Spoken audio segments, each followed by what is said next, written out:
What's going on, everybody? Look, welcome back to the area, man. Look, we miss y'all so much. We miss y'all. We know y'all miss us. We hope y'all miss us. Well, even if you don't, look, we right here. Y'all already know who I am. I am Ivan Tosin, Certified Peer Support Specialist here at Capital Area Human Services, one of the best places here in Baton Rouge, right? Yes. Yeah. And today I have a special guest, an in-house guest, man. It's rare that I ain't gonna say it's rare, but I think it's been a minute. Lately it It has has been. been. Yeah. But we're bringing it home today, you know what I'm saying? And I'm gonna let her introduce herself, man. Y'all probably seen her on some previous videos, but we're gonna hear a little more from her today. So anyways, introduce yourself. Hello, I am Joi Plain. I'm a licensed clinical social worker here at Capital Area. And let's see, what else should I say? I'm happy to be here. Awesome. So just to let y'all know, man, today we're going to be talking about residential treatment. And as you know, here at Capital Area, we provide many different array of services, mental health, substance abuse, developmental disabilities. We got a lot going on. We got a gumbo pot, right? But we want to focus on residential treatment in particular with substance abuse, substance misuse. However that's said, I want to be politically correct. Substance use disorder. See, I'm an RAC, but look, I ain't been operating for a while, so I'm trying to. It's okay, you know what I'm saying. But I know what I meant. Y'all know what I. Anyways, here. That's right. But we about to get into this conversation. You heard me? You ready? I'm ready. All right. So Joy, let's do this first. Before we even start talking about residential treatment, you gave us your alphabets, I believe. All my alphabets. Yes. All your alphabets. Mm-hmm. So give us a little more background as far as the why. Like, what made Joi Plain get into the field of social work? Like, what was the why? Why did you go in this direction? You know what? This question is like the dreaded question. We're going to take it today. In the Master Social Work Program, mm-hmm. Every single class you go to, part of the like introduce yourself. That's the question, okay? Mm-hmm. So I'm pretty my answer is pretty like the same. Okay. But I'm gonna switch it up today because let's do it. I have been in practice for some years now, mm-hmm. and I don't know if people really know this, but being a social worker, you learn probably more about yourself and you learn more from people than you teach, honestly. And the things that you learn from people and that help you to learn more about yourself, it then helps you to help people better. And so it's like a reciprocal thing. Mm-hmm. So as I've gained more experience and exposure and have broadened my knowledge and skill set, I've learned that what I thought was my motivation for social work, it was, but it was very, what I thought it was, I'm not going to say it wasn't that, but I have over the years realized it was so much more. Okay. I have a gift. And the reason why I say it's a gift is because it has been in me my entire life. It is something that I did not ask for. It was a feeling. It was a thought. It was just an instinct that I just knew that whatever I did in life, it had to be something that connected me with other people in a way that I am helping them to be better. And it's just that simple. It really is. We all have trauma in our lives. And a lot of times we don't realize we had trauma until we are older and we kind of see different scenarios and different stories and we realize like, man, I went through that too, you know, but because we didn't know anything different, we didn't realize that those things can and will affect us. And I think that for everyone, anybody in a social services field, that plays a part in it. And there's some level of wanting to understand people and to better understand yourself and to connect with other people because you may at some point in your life felt like no one understood you, right? And so unconsciously you had this gift inside of you to say, well, I want to be that person for somebody else. I want to be able to say, I went through that too. Let's talk about it. Let's dialogue. Let's see how we can get through this together. That's good. And so that's really It's really not one thing. It's like it's a bowl. It's a bowl of stuff, and a lot of that stuff I identified through practicing. That's good. And learning about myself. So, and I promise y'all, we're gonna get to this residential stuff, but what is Joy? Because one part about this work that I found, at least for myself, is all right, so as Just far as keep it real. no, Come on. I'm getting there. As far as clinicians, and social workers, everybody like that, right? Everybody has a different experience. Some people has experienced certain things, some people haven't, right? And I don't know who makes the best clinicians. I mean, this ain't that kind of conversation, Right. But I do find that people who have been through things, you know what I'm saying, can have that empathy, if you want to say, that relatability and whatnot. But as far as the tools and things that you are, and when you're helping a client to navigate, a lot of times is because, or sometimes because we found that healing for ourselves and we can help them to navigate. What was it for you, or I'm trying to frame this question. What was it for you? Like, what helped you get to that place of healing for yourself? Because like you said, in some form or fashion, we all have that trauma, right? What was it for Joy? Like, what brought Joy to that place of, what was that starting point, journey into healing? Like, what made you notice, like, oh, I needed to healing? What helped you to heal? And what's continuing to help you every day? You know what I'm saying? Not being a hypocrite. It's just that simple. Okay.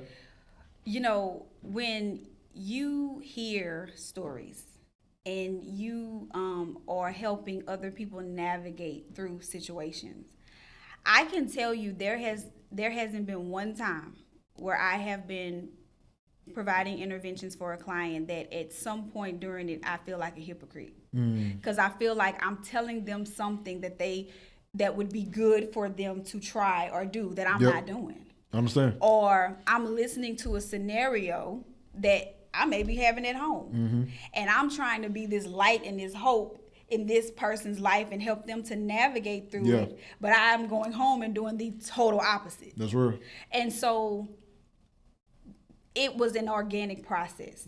It wasn't a moment. It wasn't that. It was progressive, and it was unexpected, and it was just an inner conviction that made me, and let me say this, and it was a desire. Because you can be convicted about something, you can notice something and do nothing about it, right? I have a desire to be better. So when I'm able to identify areas in which I can be better, I'm going to act on that. That's right. And it's not going to happen tomorrow, and I know that. But as long as I continue to feel, I know I'm human. Yeah. And I know that I have that presence of mind and that insight to know I probably need to look into that for myself. I probably need to, dig a little deeper and make some changes in my life. But yeah, for me, it just was a progressive overflowing of events where I'm helping you and you're helping me and you don't even know it. That's good. That's good. Tell me this, Joy, and we getting there, y'all. I promise we getting there. But we, anyways. So I'm just giving him this good information. yeah, just it's so spicy. It's spicy stuff. And so you talked about your why. You know what I'm saying? Within that why, like you said, it is a bowl. Ultimately, it's kind of, what I heard is you just have a heart. You know what I'm saying? You have a heart for people, right? And so having a heart for people, that means that you have, I don't know how big your heart is, but you have a heart of some size. You know what I'm saying? I do. And so, how do you separate? Because when you have a heart, and from a boundary standpoint, all that kind of stuff, we can find ourselves sitting across from a person, and it's like, man, you are very drawn in, you know what I'm saying? And you want to probably do things and help somebody in ways that you just can't do, or you feeling a little overly emotional. I don't know, you know what I'm saying? I get what you're saying. How do you separate being that, okay, this person that has to stay within these boundaries,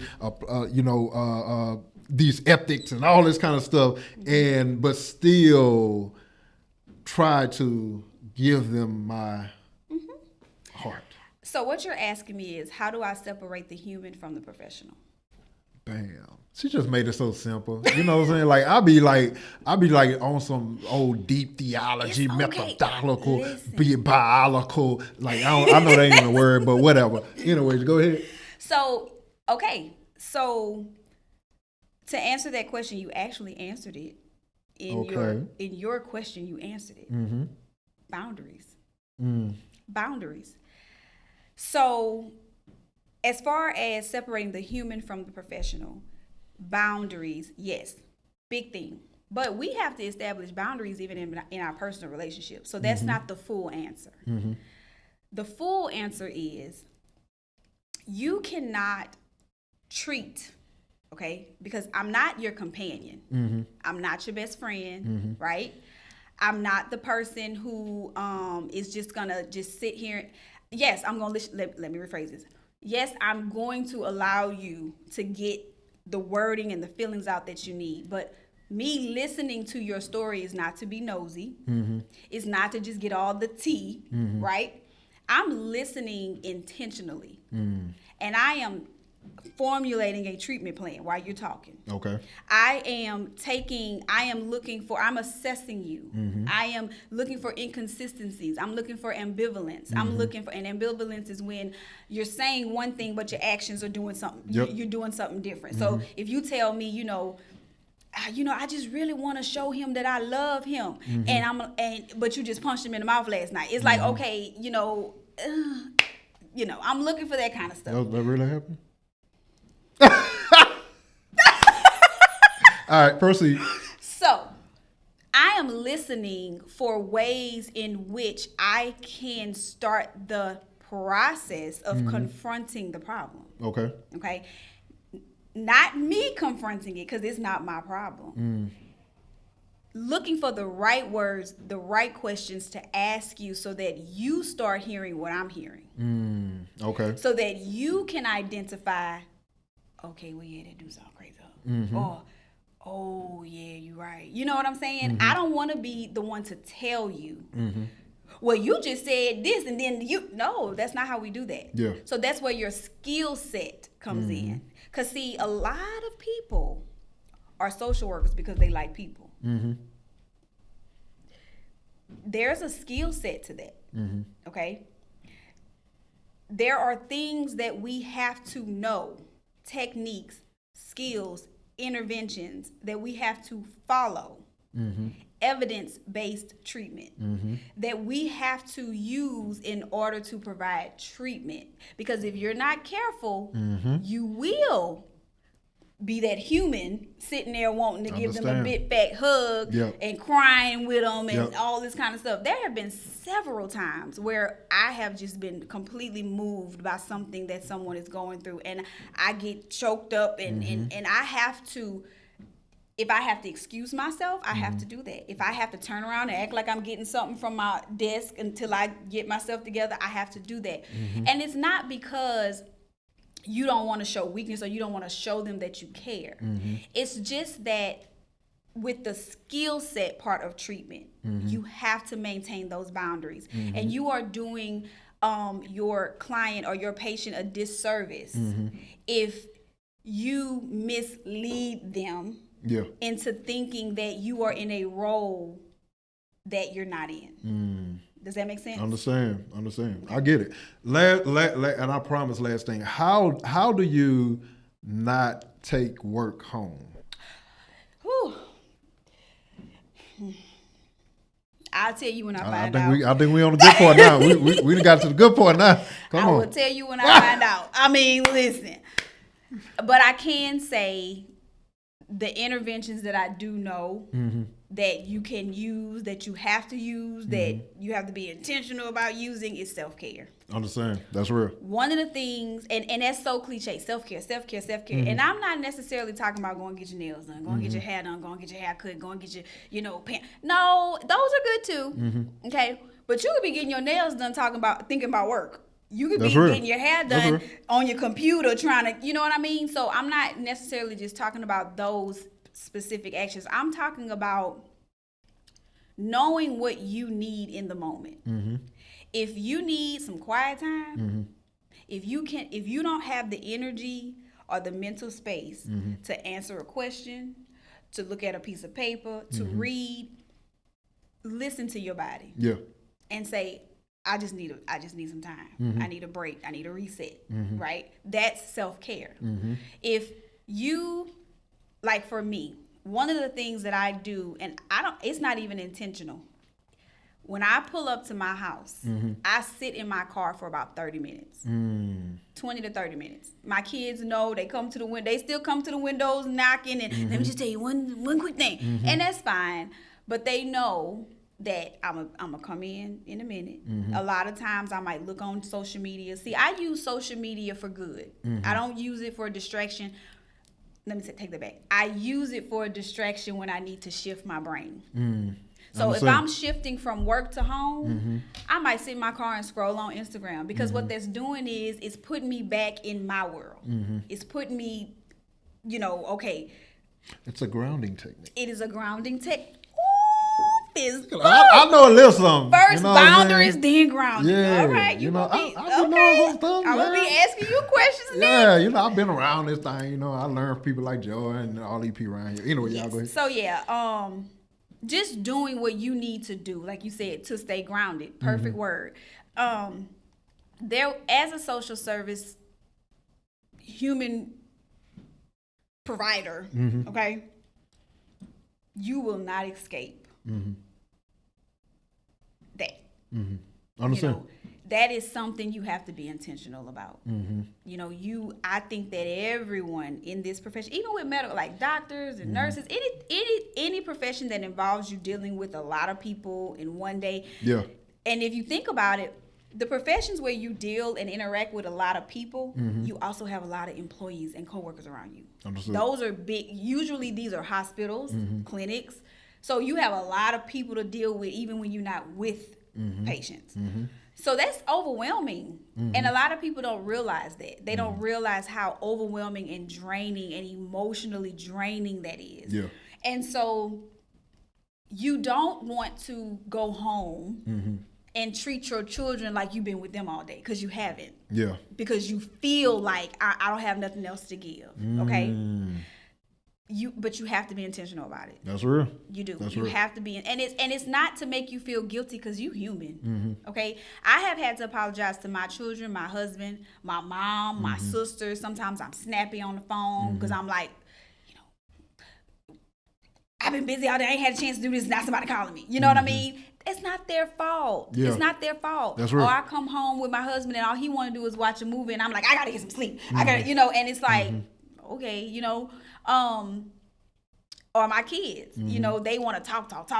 I've been listening to people talk all day. So I'm like, get to the point. And that's not right, because they haven't seen me all day. And I'm projecting onto them what I dealt with during the day. That's good. So I have to reset and remind myself, say these words. I haven't seen them all day. That's real. They are expecting things from me. That's right. And and they deserve for me to deliver them. Yeah, that's real. Just like I wake up every morning, I put on my clothes and I report to work and I'm ready to work and I give my best. I have to do the same thing to my family. That's real. And that's good. that. That's good. Yeah. So, that's good. Anyways, all right. So I was about to go somewhere else, but we got to move on. All right. Residential treatment. All right. Let's talk about this. So I'm going to act like I don't know nothing, which really I don't know a lot. So tell me, what is residential treatment? What is that? So a lot of people will use residential treatment and inpatient treatment interchangeably, and they're actually they're two different things. Okay. So help me today. Inpatient treatment, just to make it super simple, is like I think I know it now. But all right, go ahead. Inpatient treatment is like a Baton Rouge General Behavioral Health Unit. Where you can see a medical doctor and be treated for medical things in that facility. But you're in the behavioral health unit. Okay. A residential treatment program is where you are primarily there for behavioral health. There is a physician that comes to do psych evals. There is a physician that comes to do like a medical physical. But those physicians, well, not those, the medical physician that comes in to do the physicals, they don't provide the treatment. Like they're not going to they're not going to give you an IV. You're not going to, they're not going to treat you like you're in a hospital. Understand. They're going to assess you. You might have to go out and do blood work. You might have to, you're going to have your blood pressure checked every day. You're going to get monitored. But if there's any need for any treatment on the medical, they're going to refer you out to get that treatment and get stabilized, and then you'll come back. Does that make sense? Yes and no. Okay, so what part? So my confusion would be with this. So because my whole time being around substance abuse and all this kind of stuff, so there was always these 3 phases, right? And from my learnings, like when I was working, like I worked at an outpatient clinic. Okay. And the next, if a person could not get it right, let's say in outpatient, then the next referral would be to go, or suggestion would be to go to inpatient. So, but what you're telling me is that the wording that's technically is residential, even though people say inpatient. It depends on where they go. Okay. So let's use CARP as an example. Can we do that? Specifically is a residential treatment program. That's ours too. That's residential. Ours. Yeah. Capital Area Recovery Program. That is a residential treatment program. Okay. Because the physician that monitors. So look at it like this. At a hospital, in an inpatient facility, it's not just monitoring. It's treatment. So if you have high blood pressure and we need to put you in a hospital bed and treat you, then you can do that in a hospital, in an inpatient facility. That doesn't mean that you're in the medical hospital, though. You're still in the behavioral health unit, right? But there are doctors and physicians in that hospital. They can actually provide medical treatment during that time. In a residential facility, even though you are seen and monitored by a medical physician and nursing staff, there's if treatment is required, then they would have to go, refer them out to a hospital or whatever level of care they need to stabilize, and then they can come back. Okay, so really the differentiation is just has to do with medical stuff. Services, yeah. Okay. Pretty much. All right, cool. That's new for me. I didn't know that. I'm learning something today. What we looking like, Samir? What we look like on time? We got 5 minutes. We got 5 minutes. So yeah, no, stop it real quick. All right, we back. Y'all know we keep it raw. We ain't worried about being perfect. Y'all already know, man. Look, it is what it is. So we're gonna keep this thing rolling. So moving on from there. Okay, cool. So now we understand the difference between residential and inpatient. And as you said, I think that was a perfect example to use CARP. Once again, CARP is our 28-day all males inpatient. It's still 28? Yes, days? 28 days. Yeah. I'm sorry. You were there. Tell them about CARP. Yeah, I'm talking about CARP. You were there. You talking about CARP. So CARP is they have 40 beds. It's capable. The capacity is 40 beds, but it's all men. Okay, 28 days. We usually get referrals from capital area outpatient clinics or hospitals when individuals are in inpatient treatment, but then they feel like, or they have been recommended to follow through with the 28-day process. So that's like a step. It's like level of care, right? And we get referrals from legal entities, judges, public defender, parish prison, private lawyers, just different 19 JDC that's legal connected, and federal government that's also legally connected. So when you are the appropriate client for residential treatment, let's talk about that. Yeah, please. Would be an individual who has it could be two things. It could be I was in treatment at a lower level of care, and I was unable to maintain abstinence while in treatment. It could be more than two things. It could be I was participating in treatment, right, and relapsed and stopped going to treatment. So, I feel like I won't be able to stay sober if I just go back to that level, right? Gotcha. And that would be outpatient. That's the next level. What I'm referring to when I say that level. So the levels of care would be like inpatient, residential, outpatient, intensive outpatient, right? So intensive outpatient is 3 days a week, 3 hours a day group sessions, but it's outpatient. So you are going back to your home. You're not living somewhere, staying somewhere, okay? And then you have aftercare, which would be your you can do continuing care, which is like once a week, 1 hour a week, and it is more so like I like to look at it as like a 1 foot in, 1 foot out. Like I'm confident enough that I can get through these days, but I still have that connection just in case. That's right. Okay. That's good. And then from there, you've been doing well, you haven't relapsed. You out here. So it's a step down process. But you're not really out here. Not yet. You want to involve yourself in some type of like community. AA and stuff. That's right. And it doesn't have to be AA. It could be a faith-based. It could be Bible study. It could be whatever. It could be a friend group that y'all meet once a week and get together and drink Kool-Aid because you're not going to drink any alcohol. And just fellowship. It could be whatever keeps you grounded, whatever keeps you on the right path, right? You want to involve yourself in something like that and because at that point you're living a recovery lifestyle. That's good. You're not just attending treatment. You're not just following the rules per se. Because I think we all can agree that when we get into treatment, we're just doing what the people tell us we got to do. Because we don't know. We tried this ourselves. It didn't work. I don't know. Okay. Yeah. But then once you get 6 months in, because by that time you'll be 6 months into your, because the way the timing work, it would be 6 months into your sobriety. So at that point you would reach sobriety because you had 6 months. Before that, not to take away from the accomplishment, but it's more so abstinence because you are consistently working to stay abstinent.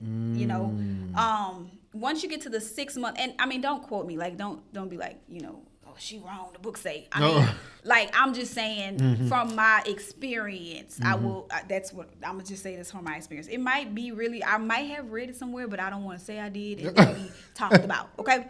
So anyway, I was sure about the action. I was like, I never don't knew that. Okay. So 6 months in is when we really want to, and it's more so just about verbiage. I mean, you can say you sober and one day if you want. It doesn't matter. Yeah. Okay? Yeah. But, that's when you're living the sobriety lifestyle. So now I am incorporating this lifestyle in my everyday life. It's no different from individuals who it is important for them to get up and go to church every Sunday. That's their lifestyle. Yeah, this is my religion. That's my religion. This is my belief, right? Okay, so that's what it is. So going back to, I wanted to just talk about the levels of care. So a person that comes into a residential treatment facility is usually an individual who was unable to maintain sobriety or abstinence either while in treatment at a lower level of care, or if they weren't in treatment, a person who has tried to stop several times and was able to stop, but then would relapse, after so long. And that's why we ask the question when we're doing assessments, and we'll ask, what's the longest period of sobriety you've had? That question is so important because it tells us a couple of things. It tells us that threshold that you have, like what's that threshold, okay? And what I'm doing when I ask that clinically is I'm using that to use later to say, remember you told me you were not able to, stay abstinent from, the substance for 3 weeks, that's the longest you were. You just finished 28 days. Like, you passed that now. Yeah. Good. It's a good thing to be able to show a person those little victories. That's right. So now you got a new, what you call it? When you, not goal, milestone? but well, no, not milestone. What do you call it when a person? Set the milestone. Well, no, it could be milestone. I'm looking for a certain word. What's the word when they say record, track record? Now you have a new record to break. You know what I mean? So next time you can tell somebody I was, my longest was a month. Okay. And hopefully then you can get further past that, you know? Yeah. So people can see like little victories matter too. Definitely. And as long as you are progressing. I like that. Little victories matter too. I'm going to put that on the shirt. I'll make you one. So anyway, so I'm using it for that, but it's also giving me some good clinical information to let me know, like, okay, this is when you may right start having those cravings. This is when this might be a tough time for you. So when you get to 3 weeks in, I'm gonna be checking in. How you feeling? How you doing? Because I know that you've never gone past that point. So this might be a vulnerable moment for you. Yeah. It also lets me know the severity. Okay, so if a person comes to me and says, I've never been able to stay clean for 2 weeks, and you've been using for 10 years, that tells me this is pretty. This is something we really need to be honing in on, right? That's good. On the flip side, if someone tells me, well, my longest period of sobriety was 10 years, I can also use that to motivate. You've done this for 10 years. You did this. What were you doing in that 10 years that kept you sober? What do we need to start back doing? And then with that long stretch of sobriety, you can really pinpoint what happened. Because when you got 2 weeks, 3 weeks, 2 weeks, it's kind of hard to say what happened. Usually it's just I was craving and I wanted to use. Or I went around my homeboy, he had something I used. You know what I'm saying? Yeah. But when you have that long stretch, you can really try to dig in and say, what was going on? What was going on a month, 2 months, 3 months, 4 months before that relapse happened? And you can really kind of help the patient to identify those stages of relapse. When did you start slacking off from going to your meetings? That's good. When did you start lying to your family? When did you start going back to that bar having drinks with your friends? You see what I'm saying? That's good. When did you start thinking about it? And what happened when you start thinking about it? And sometimes they can say, man, one day my boss really just got on me and I was doing so good. And I ain't gonna lie, that's the first day I thought about it. Man, I just go smoke some, I just want to smoke some weed. My nerves are so bad. You know what I mean? Yeah. And they didn't even process how instrumental that moment was. And that cycle, that cycle, it was starting right there. And that's a learning experience, because what that does is it teaches the patient and the client in the future to know not to take that kind of stuff for granted. Yep. That's good. Not to take it for granted. It's big. It's not just a thought. You got to intervene. That's good. And that's that. Bruh, okay. I feel like I had questions in my head, and like you just like hit them. Like I don't lie, like, because I was going to ask about the threshold, and she was about to slow down, and then you're like, no, all right. And then you went to, so I was like, oh, dang, that's one of my questions. Then I had another question, then I was like, oh, that was one of my questions. I'm like, I ain't got no more questions, y'all. Oh, well, that's good, because honestly, as long as I didn't sound like I was rambling, because I have a tendency to do that, when I have all this information I want to get out. It's okay, don't be sad. We went overtime. That's good. Samia. Yeah. What time we on? 10 minutes. I think we got to wrap up. Yeah, we do got to wrap up. We like in an hour. What is that? Yeah. 30 and 30? Yeah, because usually the episodes are 30 minutes, so we definitely over our threshold. But hopefully, it will be so interesting and so. I think so. I definitely think so. And just captivating. I definitely think so. Yeah, because first of all, we had to build up to this, man. And I think we really got a good picture of you. You know what I'm saying? Your why, your heartbeat. You know what I'm saying?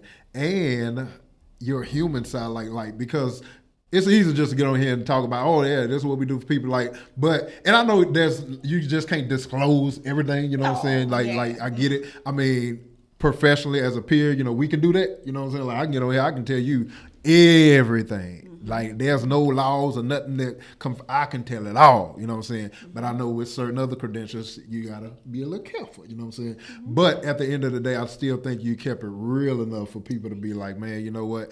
That helped me as a professional. Okay, I have to say something. Say it. Because it came to me and I feel like I got to get it out. Okay. So you mentioned something earlier and I think I didn't address it when you said about clinicians or people in the helping field that have experienced things. You have observed or you feel like those individuals tend to relate or maybe empathize a little bit more. So that topic comes up a lot in groups and even in individual sessions. I understand. Especially in substance abuse treatment, simply because that is the AA model. And a lot of individuals, that was their initial entry point into any type of help, or you know what I mean. Yep. And we all know that first impressions last. So if that's the first kind of thing we hear, and we kind of really dove into it, it just kind of gets planted. Okay. The thing that I tell my clients when that's brought up, and I don't get offended at all because I'm asked all the time. Well, are you a recovering addict? Have you ever been addicted to anything? And I say, no, But my response is this. Everyone has a role. It is very instrumental to have peer support. You need to have someone who can identify with what you're going through and how you feel, and identify in a way where they can recall when they were in that place. Yeah. That's what you need that. But you also need a person who just simply understands what failure feels like. Shame. Yeah. Disgrace. Embarrassment. Sadness, hopelessness, worthlessness. You also need that person who is connected with those emotions that can help you through that softer side. Because when you're talking to someone who has been through, it's like you're looking for that advice type thing. Clinicians don't provide advice. We connect by, or I would say, I connect. I can't say it right. I connect through human emotion. Yeah, that's real. That's it. That's it. And one thing I will say too is, and I know how you say because of the AA model, a lot of people can think like that. Even because think about it, like a lot of people come into the doors, they've never had any exposure to AA, anything like that. They don't know nothing about recovery, right? And they still will think but a lot of times understanding that we use that as a justification. I was just about to say that. It's a tactic, because I already don't want to be here, and then you put oh, you don't know, man, you ain't, man, what, And guess what? When you are a good clinician, you realize that's a symptom of a disease. Yep. And that's why you're here standing in front of me, so I can help you through that. That's and right. I'm not going to throw it back in your face. I'm not going to say, well, you don't want to be here, don't be here. I'm never going to do that. Never. What I will say, though, is, maybe today is not a good day, but I want you to know that if you need to talk to me, if you need help or have a question, take my number. Call me. Yeah.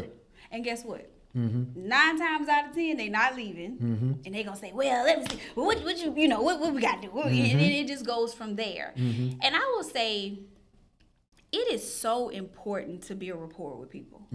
It is so important to show individuals that are intimidated, that are embarrassed, that feel lesser than in the moment, that I'm just like you. Yep.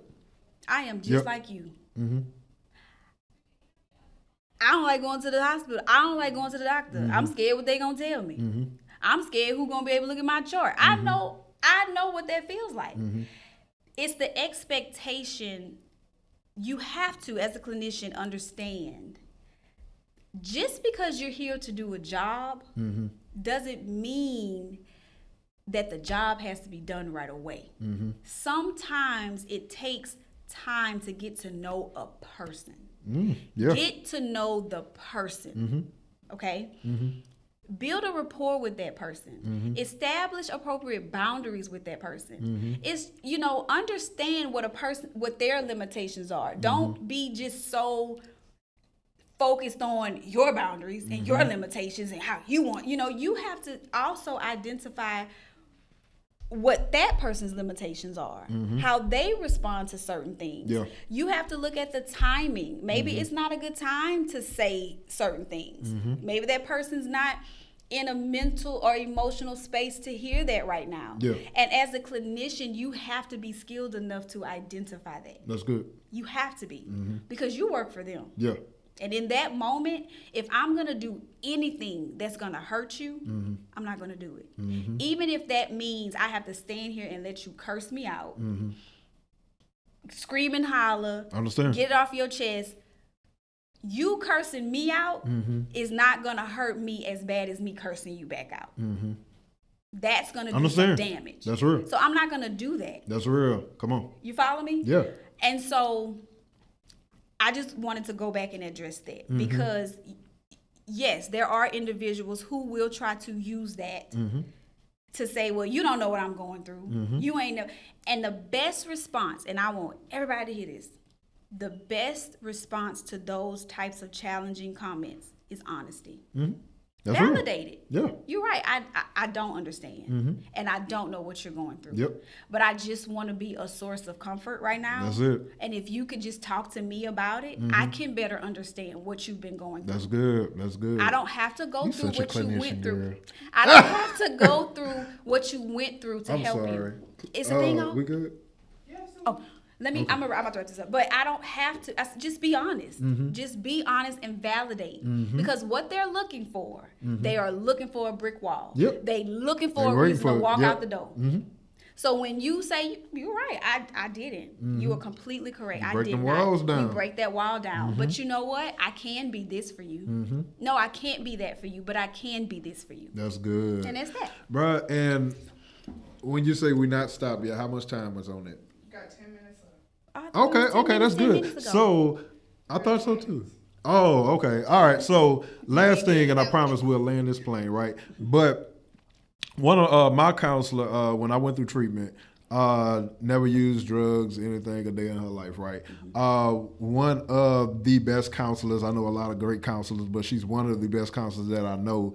And I always tell that story to people, like even when I was doing peer groups and stuff like that, like I would be like, man, like one of the best counselors I know never used, but I'll tell you, like, I feel like it was her real life experience, you know what I'm saying, and not being out of touch, you know what I'm saying, that good. Helped her like to be able to be the great counselor that she was. And so she didn't have to. And honestly, she was so in touch, it was like, okay, well, no, I haven't, but I was married to somebody. I was, I was this. I was, know somebody. I had somebody in my family like that was real close. I went through it every day. So it's like, and then she had been in the field so long that you could not BS her.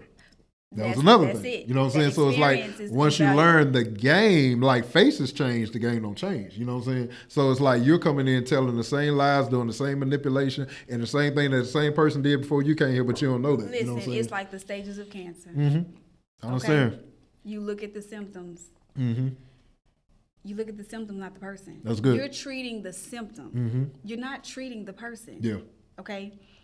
I like that you brought up she was in touch. Because let's keep it real. Sometimes individuals who work in certain professions that have not had any type of experience, they tend to, probably not intentionally, but it tend to cast down, right? Yeah. Or come across a little judgmental, or let me fix you type of thing. So for you to say that in touch, Mm-hmm. I just want to keep it real that it does happen. Mm-hmm. You can't teach a person how to relate to people. No. I don't care how many licenses you have, how many degrees you have. You cannot teach a person how to have empathy, and you cannot teach a person how to relate to other people. That's good. That's good. So I just wanted to point that out because good. that was my feedback on how I handle things, but I do want to bring it into where you were going because that does happen. That's real. And That's real. as a client, as a patient, as a consumer, you have a right to say, I would like to explore other options. And it does not have to be personal. Every clinician, every doctor, every nurse is not going to be jam with every patient. And as a patient, you are in charge of your treatment. So if you feel like you are not, reasonably now, because you're gonna have, sometimes professionals have to tell you stuff you don't want to hear. Sometimes you're not gonna want to do what they, you know what I mean? But reasonably, if you just don't feel, like I'm talking about that innate feeling that this person is connecting with you, that this person is walking alongside of you, then you have a right to say, I think I'm gonna explore other options. And that's okay. Yeah. That's good. Bruh, so I think we're going to have to title this video. I know it's we said residential treatment, which we did talk about residential treatment, but I think we got like about 3 topics within this one video, which is a great thing. You know what I'm saying? Ain't nothing wrong with that. So anyways, look, we just want to thank y'all for coming in the area, stepping into the area, you heard me? You know what I'm saying? This is the area, capital area, human services. Are we still district? I never understood. I probably need to get educated on that because I know we say district. So what's the district? I know I'm going along, but what's the district? You know? Yeah, I know there's a district part. Because there are other local government entities. So like you have Florida parishes, human services district. So district just means the area in which it covers. So like our district includes North Baton Rouge, Ascension, West Baton Rouge. So that's just the area that we serve. Pun intended, the area. Look what I did there. So yeah, the demographic area in which we serve. That's it. Awesome. All right, cool. I learned something new too. And well, I ain't say new, but I kind of forgot. Like I knew. That's okay. Anyways, whatever. We about to be out of this thing now. So look, landing the plane. Look, thank y'all once again for stepping into the area. Thank you, Miss Joy. I'm glad we were able to pull you out and really talk because we have I think one previous video with you, but that was more like, hi, I'm Joy. It was about COVID. I think. No, that was opiates. It sure was. It was opiates, yeah. We was in your office because Samia, you were there. Yeah, we were in your office. I remember. And but this was like because I know what's in you. I really do. And really with a lot of clinicians here, social work, everybody here, like you can see it, and until we can really have that conversation, and like it's still people around here like I'm trying to pull it out because I'm like I see it. Like we need to hear that. You know what I'm saying? But we needed this. Listen, he giving me some accolades, but it took me about 3 years to get here. This is probably my first time being this ain't gonna be the last either. Organic. All right, y'all. Look, thank y'all. We out of here. Peace.